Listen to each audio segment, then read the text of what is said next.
नई और पुरानी शब्दावली। यदि जिस संदर्भ में जानकारी तैयार की जाती है वह समय के साथ बदल जाता है, तो भाषा और अर्थ के बारे में क्या? ऐतिहासिक अभिलेख विभिन्न भाषाओं में मौजूद हैं, जिनमें पिछले कुछ वर्षों में काफी बदलाव आया है। उदाहरण के लिए, मध्यकालीन फारसी आधुनिक फारसी से भिन्न है। अंतर केवल व्याकरण और शब्दावली के संबंध में नहीं है। समय के साथ शब्दों के अर्थ भी बदल जाते हैं। उदाहरण के लिए, हिंदुस्तान शब्द को लीजिए। आज हम इसे आधुनिक राष्ट्र राज्य भारत के रूप में समझते हैं।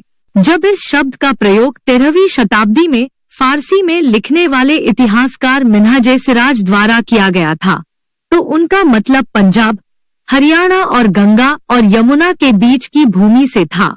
उन्होंने इस शब्द का प्रयोग उन भूमियों के लिए राजनीतिक अर्थ में किया जो दिल्ली सुल्तान के प्रभुत्व का हिस्सा थी।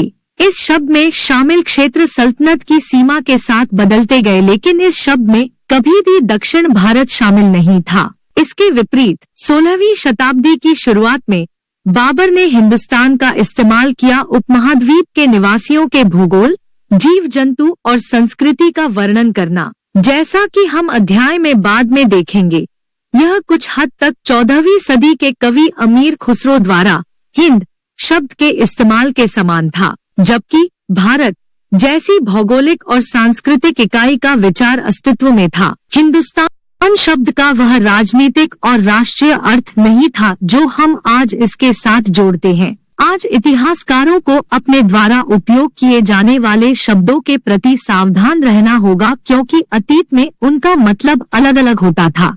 उदाहरण के लिए, विदेशी जैसा एक सरल शब्द लें।